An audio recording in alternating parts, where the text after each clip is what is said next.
Assalamualaikum warahmatullahi wabarakatuh. Halo sahabat, berjumpa lagi bersama saya IP Bertani Bahagia Channel. Apa kabarnya sahabat? Semoga sahabat semua sehat selalu, bahagia selalu, sukses selalu, amin.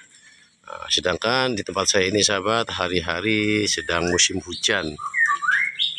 Musim hujan nih sahabat, salah satunya terhadap petani merupakan berkah. Tapi di sisi lain sahabat, musim hujan juga dapat berpengaruh besar terhadap pertumbuhan tanaman kita.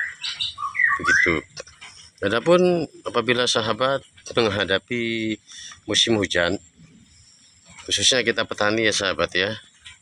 Di sini saya akan sampaikan sedikit tips-tips untuk menangani atau merawat tanaman di musim hujan.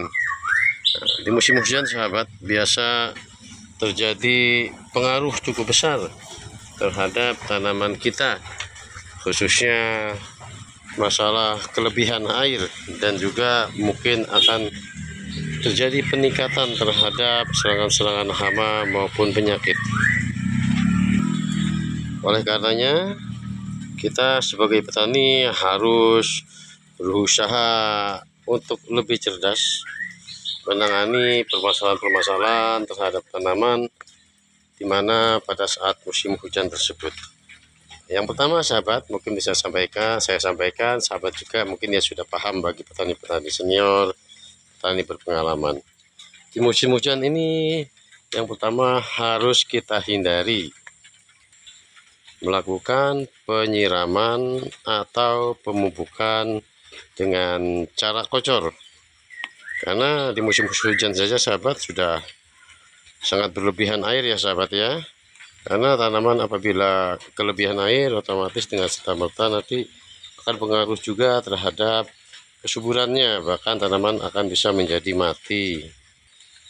Yang kedua, drainase juga sahabat harus diperhatikan, jangan sampai seperti terjadi seperti ini. Nah, kebetulan drainasinya ini kurang maksimal karena bedengan ini semuanya dibatasi dengan menggunakan papan. Nah, nanti akan saya perbaiki gitu, karena apabila tidak segera diperbaiki drainasenya akan mengakibatkan seperti ini, terjadinya genangan air yang itu dapat mengakibatkan kepada berlebihannya perakaran dari tanaman dalam penyerapan air, sehingga akan mengakibatkan terjadinya pembusukan atau mati seperti ini contohnya. Adapun terhadap tanaman yang berada di pot, diupayakan potnya atau tanaman yang berada di polybag ya sahabat ya, diupayakan pot atau polybag jangan sampai di bawahnya tergenang air. Contoh baiknya seperti ini, jadi dia tetap aman, tidak terendam oleh air, sehingga apabila hujan berhenti, proses air turun dan kembali normalnya dari kelembaban tanah akan cepat kembali normal begitu. Adapun untuk tanah yang kelembabannya normal merupakan faktor terpenting sahabat untuk kesuburan tanaman, terutama di musim hujan. Ini contoh drainase nanti harus diperbaiki seperti di sini.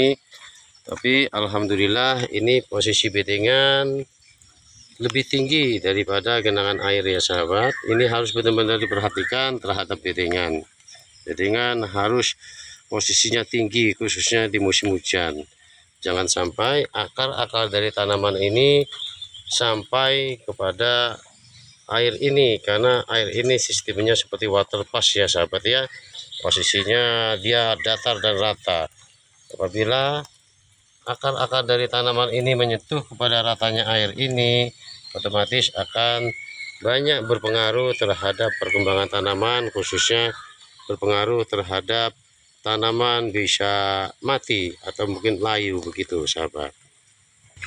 Faktor penting yang harus diperhatikan juga sahabat adalah lakukan pembersihan gulma. lakukan pembersihan gulma, baik itu yang berada di bedengan ataupun yang berada di pot atau di polybag. Karena dengan kita membersihkan gulma-gulma di musim hujan dapat mengantisipasi atau menghindari adanya hama-hama penyakit yang hinggap ke tanaman kita. Di samping itu juga pemangkasan terhadap tanaman-tanaman kita yang terlalu rindang. Di samping untuk mudahnya pencahayaan saat musim hujan, itu juga untuk mempercepat tumbuhnya tunas-tunas baru, karena di musim hujan cepat perangsangannya terhadap tumbuhnya tunas-tunas baru. Di samping itu juga sahabat, di musim hujan dikurangi ya pemupukan dengan menggunakan nitrogen, karena air hujan juga sudah mengandung unsur nitrogen yang cukup tinggi. Karena kalau kita berikan nitrogen nanti sangat berlebihan untuk unsur nitrogennya, nanti tanaman kita kelewatan subur, kelewatan hijau, tapi tidak mau berbuah. Jadi maksimalkan kalau musim hujan itu cukup diberikan dengan fosfor, kalium, dan kalsium. Pada musim hujan juga sangat penting sahabat, kita lakukan penyemprotan. Penyemprotan bisa menggunakan pestisida kimia atau pestisida organik, tapi saran saya pestisida organik ya sahabat, agar nanti tanaman kita atau buah-buah yang kita panen sehat, bebas dari zat kimia. Penyemprotan juga harus kita perhatikan menggunakan perekat supaya tidak cepat larut apabila terkena hujan lanjutan. Dan penyemprotan juga harus dilakukan sahabat setelah hujan turun, dan intervalnya setelah kira-kira daunnya sudah kering dari air hujan baru kita lakukan penyemprotan, agar tanaman-tanaman kita juga terhindar dari hama-hama tanaman yang suka dia bersembunyi di saat musim hujan, baik itu di. Demikian beberapa hal yang harus kita perhatikan dalam perawatan tanaman kita di musim hujan ya sahabat ya. Semoga dengan sedikit tutorial ini bermanfaat untuk sahabat yang sedang bercocok tanam tapi menghadapi musim penghujan. Jadi beberapa cara tadi sudah saya sampaikan, silakan dilakukan dan silakan dicoba, insya Allah bermanfaat. Assalamualaikum warahmatullahi wabarakatuh.